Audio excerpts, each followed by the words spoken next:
how it finally ends. Some thoughts on the current American epoch, written on the 4th of July, 2021.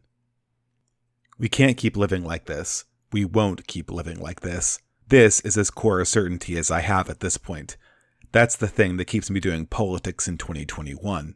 Not victory in my lifetime, perhaps not even victory in any recognizable sense. Not catharsis, and certainly not the opportunity for some kind of payback. Just hope. Hope that there is something better coming after our own fake, grating, and mendacious age.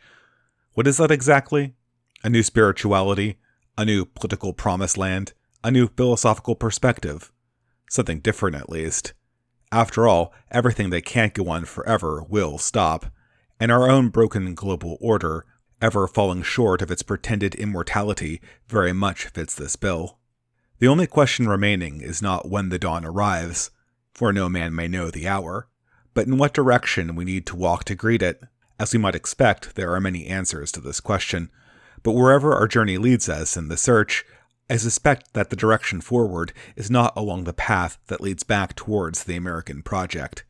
If any new, exciting, dissident dreams are to emerge, we need a separation from the falsehood of the United States in the 21st century, symbols and all. We need a divide that distinguishes the new project from the old. Perhaps some kind of spiritual divorce?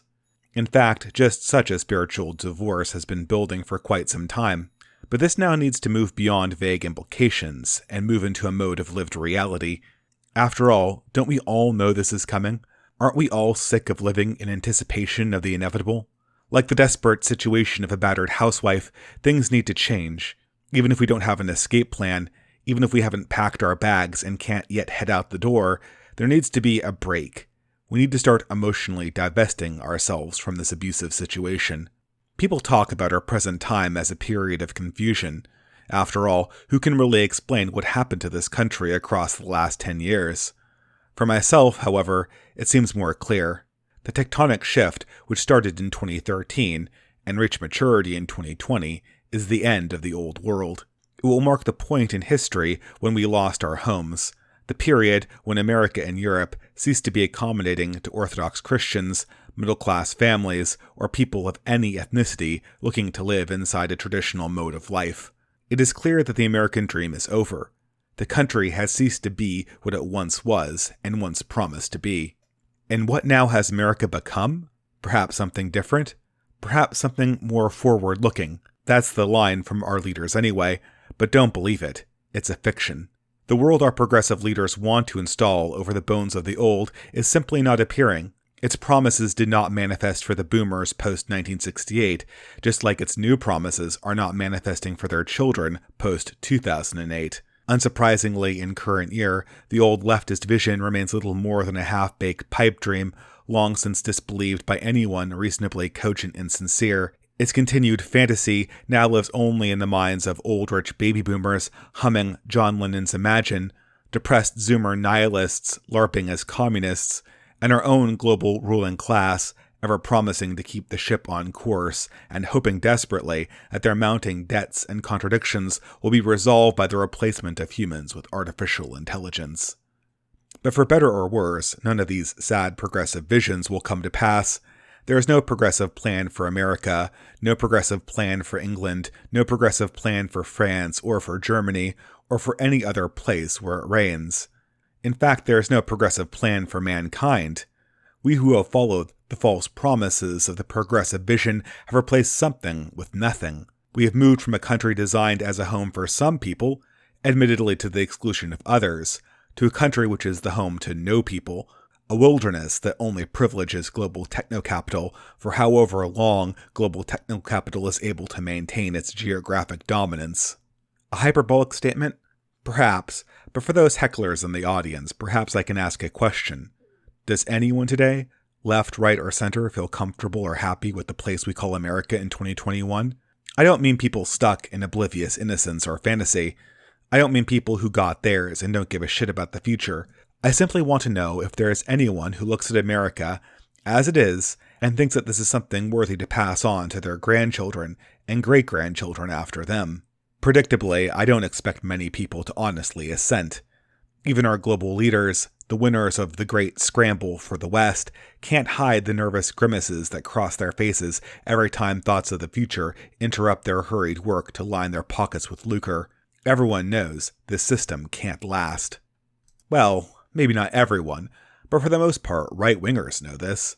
We know that the current order is dying, but those of us eager to find out what comes next need to look inward.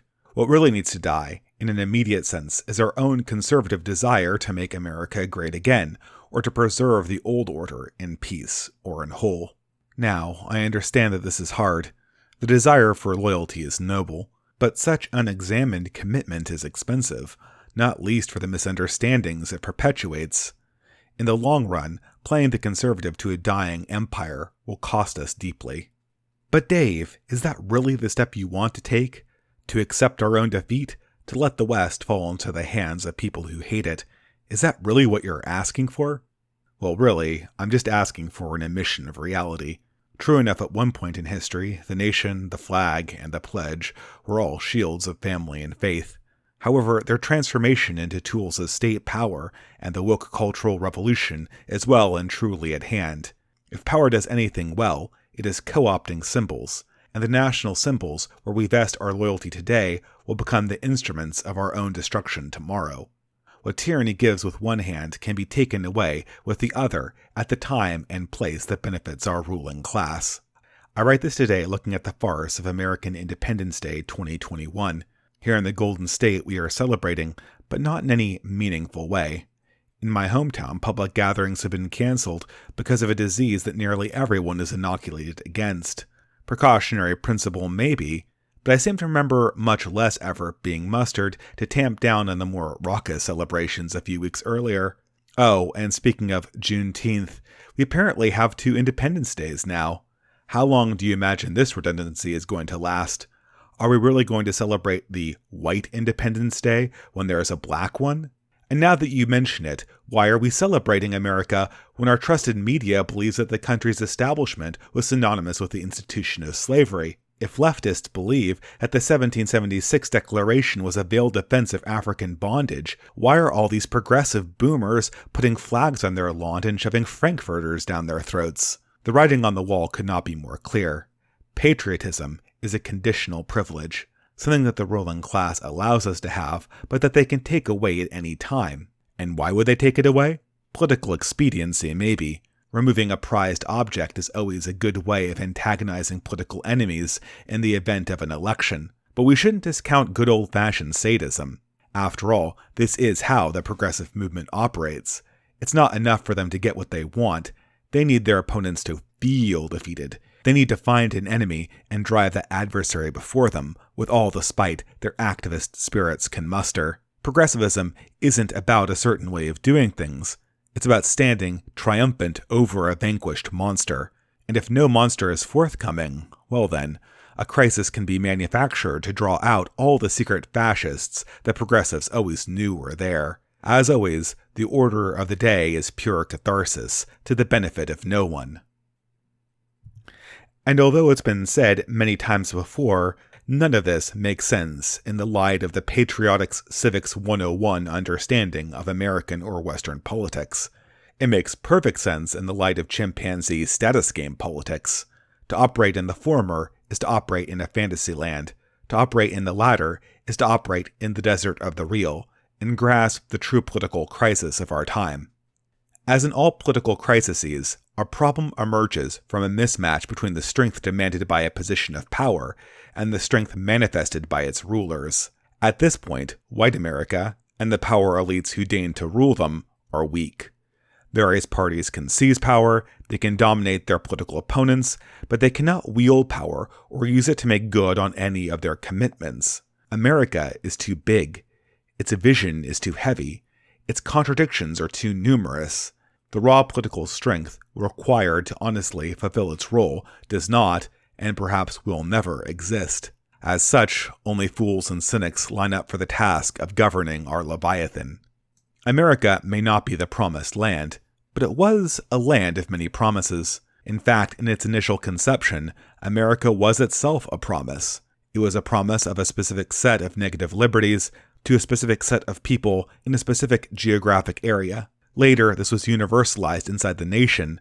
Still later, it was given a positive conception, and then much later declared to be universal to the world. As it stands today, in the latest instantiation of civil rights, America seems to promise a strange type of ever-expanding egalitarianism, starkly at odds with its original concept of negative liberty.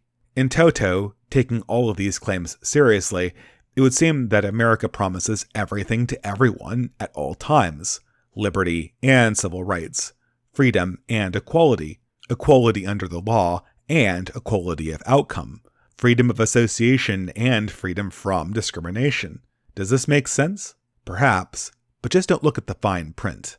However, in the actual world where actual decisions get made, none of this works. The only way to resolve these contradictions is through politics. Hence the need for catharsis, scapegoating, cancel culture, and political sadism that keeps us playing chimpanzee politics instead of planning for the future. Politics has become bimodal and Manichaean. When promises contradict or become theoretically unfulfillable, power has to fill the gaps and maintain the illusion. To be sure, someone will win and someone will lose. But at all times, the narrative has to be maintained. Everyone is equal, and everyone has equal rights. In such a strange and contradictory system, winning is a matter of narrative. Victory is a game of framing one's political allies as deeply owed something, while portraying one's enemies as people who haven't paid their fair share. After all, everyone is trying to chase down a promise that was made to them at one stage or another, and who is going to make good on all of these commitments? Well, the political narrative decides, and its decisions are rarely based on who is actually privileged.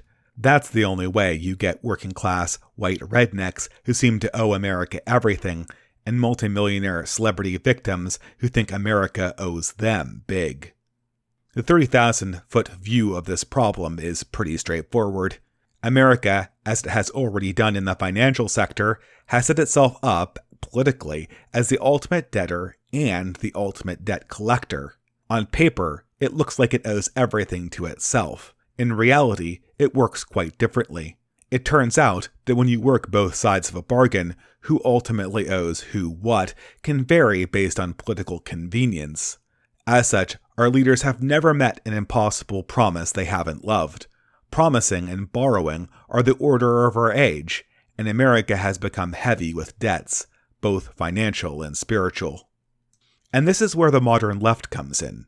After all, a nation of debts needs debt collectors.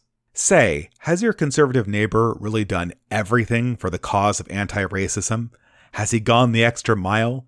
Is he a secret freeloader who's holding out on everyone else and perpetuating the injustice in our society? What about the business down the street? The university? I would imagine their debts of racism, sexism, and homophobia are pretty high. All they need is just a good leftist to loosen their wallet and get them to pay up. For the greater good, of course. The job of the modern left is the job of spiritual debt collection, and this job pays well. Sometimes just in terms of status and clout, but sometimes also financially. Just find one of those old fogies in backward businesses still doing things the old way, bring them low, smash their symbols, and turn them towards the new straight and narrow, and watch the rewards come rolling in. This is a pattern that we are all used to at this stage, and I've noticed that those on the outside of this process are coming to two common conclusions. First, everyone at some level realizes that there is no cherished tradition or symbol that can really be saved once it falls under the spiteful gaze of progressive activists. Second, and more ironically, most everyone is also beginning to suspect that the left needs this strange, vindictive, iconoclastic cycle to continue. I mean, what would they even do if it suddenly stopped? And here conservatives find themselves at an impasse. Their natural instinct to fight back and defend the old ways is working at cross purposes to their desire to undo the left. I mean, not to sound like a rape apologist here, but might there be something conservative America is doing to attract all of this hostile and unwanted attention? Something loud and symbolic? Coincidentally, have you ever wondered, like my adolescent self, why Italians, Germans, and Irish feel white guilt when they think about their culture, but Turks, Armenians, and Jews do not? The answer isn't found in skin tone, religion, or average per capita income. Strangely enough, the key part of this dynamic seems to come down to symbols and the roles they play in the greater cultural narrative. After all, being a debt collector is only profitable when there are debtors to harangue, and the only way you can really identify a debtor is through the symbolism he attaches to himself. Once the symbols used to easily identify the debtors go away, things become a lot more complicated. Canceling an old loyalist or conservative is all good fun. Nothing really changes. The distinctions between debt collectors and debtors is still maintained. The show goes on. However, what happens when hunter and quarry are hard to distinguish? Once debt collectors try to collect from each other, people become confused, things become scary, the game is one step closer to pure chaos, the mask of political legitimacy slips, and a new political mode will seem increasingly necessary. And you can see the beginnings of this new mode in the eyes of each freshly cancelled progressive. There is a moment of clarity. This was not how the game was supposed to be played. They were supposed to be winners. They were supposed to be the contenders. Now they are the shaft that gets chewed up by the machine? Do these discarded leftists become right-wing? Hardly ever. But the cancelled leftist never believes in the dream again. There is a moment of honest disillusionment about the process. It is clear that, as leftists, they are participating in politics at the most crass level, and right-wingers should not scoff at these banal realizations. Regimes are built on a foundation of true believers. When the faith wanes, the pillars will fall. Whatever our loyalist instincts might say, it seems a necessary first step is to distance oneself from the prominent but ultimately superfluous symbols of national power and patriotism. Again, I understand the reluctance. This goes against every proper conservative instinct we have. It is an act of surrender. It seems, superficially at least, to display weakness. Nevertheless, I think that this is the only way. That which is ostentatious, that which is obvious and obviously connects us to a larger liberal political project, is a liability, something that is too heavy for us to carry forward if we value the things that truly matter. Of course, very critical distinctions need to be observed. Some things really do matter, be they symbolic or confessional, and need to stay. We aren't throwing out the sacred baby with the political bathwater. We have core loyalties, loyalties to our family, loyalties to our people, loyalties to our home, and most importantly, loyalty to God. To discard these is to discard ourselves. But is loyalty to the symbols of the throne, the nation, and the bank really on the same level? These things are corruptible and manifestly corrupt, and while we might have a duty to save temporal things, even from their own self-debasement, we also have priorities. At this stage, I'm ready to take a sort of Marie Kondo approach to determining what is actually worth holding on to in this turbulent age. Go look at the traditions and symbols that hold your loyalty. If you take each, look deeply at what it is, what it means for you, what it could mean for your posterity, are you filled with a sense of spiritual joy? Perhaps a profound dread if that thing were to become lost, or an overpowering sense of duty? Without one of these emotions, I'm afraid that the thing in question is very likely superfluous. Perhaps another question is in order. Has the thing in question become a tool in the hands of your enemies to accomplish your own dispossession? Is this something that might become an impediment to the pursuit of something that does matter? If so, it might be a time to take a step back. But perhaps this is all sounding too dire. The process of shedding old symbolic obligations, like the Kondo method itself, should be liberating. After all, we are making our lives more compact and decluttered. How many of these fake loyalties do we really need? For starters, do we really need loyalties to professional sports teams?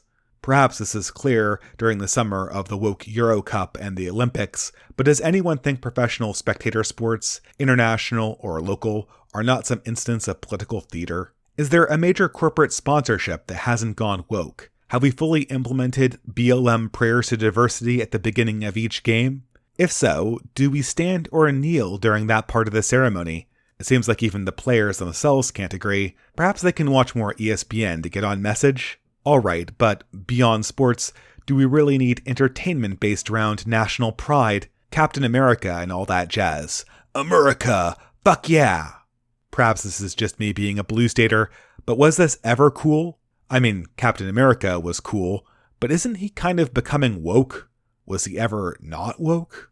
We might all be on Team America, but is America on our team? I guess it's natural to be patriotic when there is an external enemy. Perhaps this iteration of spreading the American way of life via rainbow-colored drone strikes is cringe, but when was this ever based? Alright, but maybe we should still preserve the story and mythology of the revolutionary founding, the ideals of classic liberty the founders fought for. Not by my reading. And hey, I like that history. I like that mythology. I even liked Hamilton. But can't we all see that this myth puts us on the same progressive treadmill as before? Can't all the cool liberal kids today, so blinded by their new progressive toy Hamilton, see that the subject of their obsession will be considered borderline racist in 20 years? They are waiting in line to be just like their cringe conservative boomer parents who are fans of 1776 and who dressed up like Minutemen to protest government tax policy. There is a cruel joke built into this historical cycle, and won't the audience for this myth start wondering if it has become the butt? And even beyond progressive creep, the real irony remains. There is not a single founding father who, if transported to 2021, would not condemn the United States and its people as weak and unworthy of the Republican government they fought for in 1776. At some level, I think everyone realizes this, and the devotion to these old great men is fading. After all, weren't those guys all Freemasons anyway? And finally, what about our devotion at the most basic level? Should we still appreciate the national flags or celebrations of American nationalism? And here's the rub. Do these things still feel right in 2021? They don't feel right to me. And I get it. I'm the archetypical blue state bugman, recovering hopefully. I know people are not all like me. They have fought in the military. They've defended the flag. They've raised their children in communities that are unironically patriotic. And all of that is healthy. Certainly healthier than the culture I was raised in. But beyond all the symbolism and narrative, there were supposed to be ideals animating it. Are you sure those are the same ideals the country now stands for? For my money, it's better to make a clean break. Better to stop celebrating Independence Day and enjoying the grand statues of our anti-Catholic founders before each in turn is smashed, either to relieve the left's all-consuming need for sadism, or worse, to use as a symbolic fetish to feed the cruel desire for some kind of anti-white, anti-traditionalist racial vengeance. And even beyond these concerns, isn't there something to be said for walking away and focusing on an identity outside of this whole mess? What's the worst that can happen? In fact, turning one's back on these symbols might even be kind of a weird power move if performed by Red America in unison. Not only would it accelerate the left's own tendency towards self-destruction, it would send a shot across the bow of the mainstream that they would not soon forget. Just imagine a scenario. For all the mostly feigned terror drummed up by pundits in response to the riots on January 6th, how much greater would the terror be if on Independence Day, Blue America woke up to the news that flyover country had abandoned their flags, declared themselves to be no longer America, and were demanding a debt owed for Red American blood spilled in Blue American wars. The political dynamic would change in a moment as every single coastal PMC shat themselves in abject terror.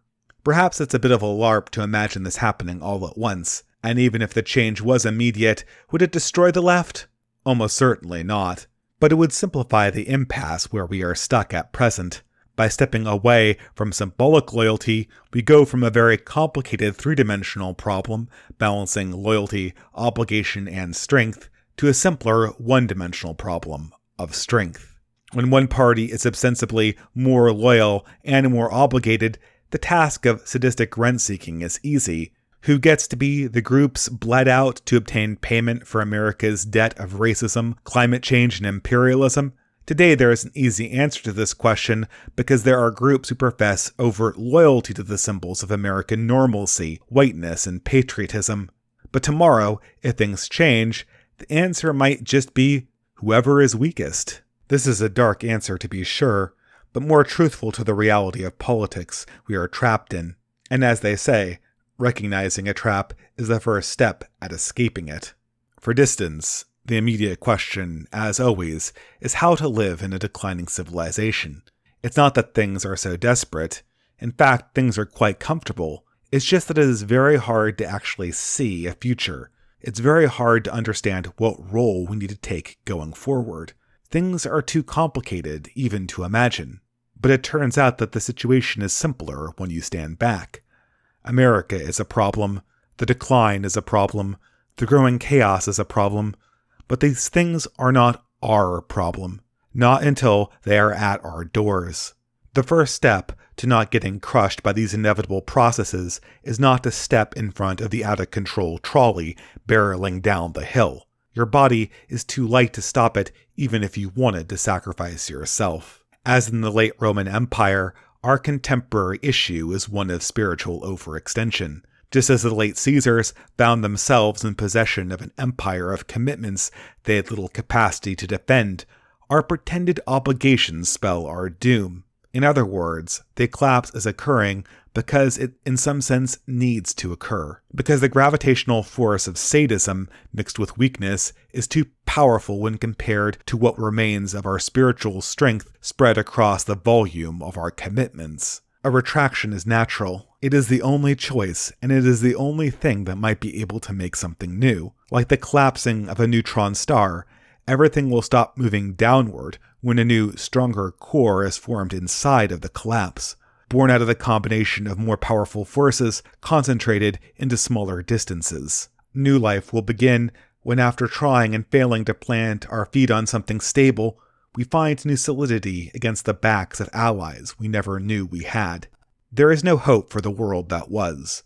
There is hope for a world to be. Hope remains at a smaller scale in the essential things, and in the places where family and tradition can be maintained, and optimism for the future is able to take root. No doubt it will take fighting to secure this future. It will require victories. Taking and holding these things will require strength.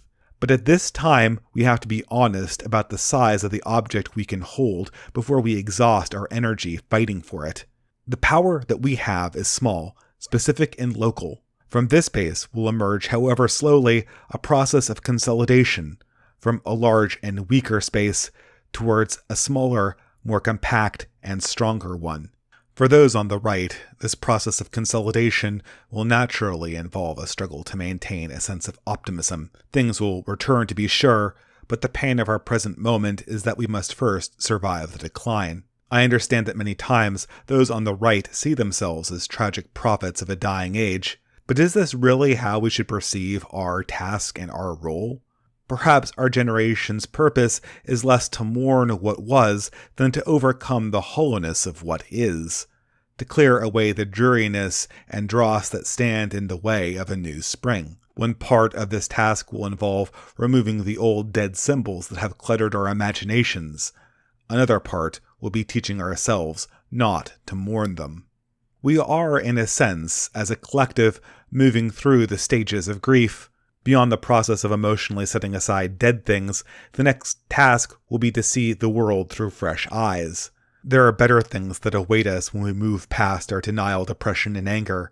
And on this note, I will close. Because in addition to the certainty that we cannot continue living like this, I have reached another conviction, too delicate now to proclaim loudly. For it seems almost certain that once our longing to witness the birth of the new eclipses our anger over the destruction of the old, a better and more hopeful existence is ready to begin.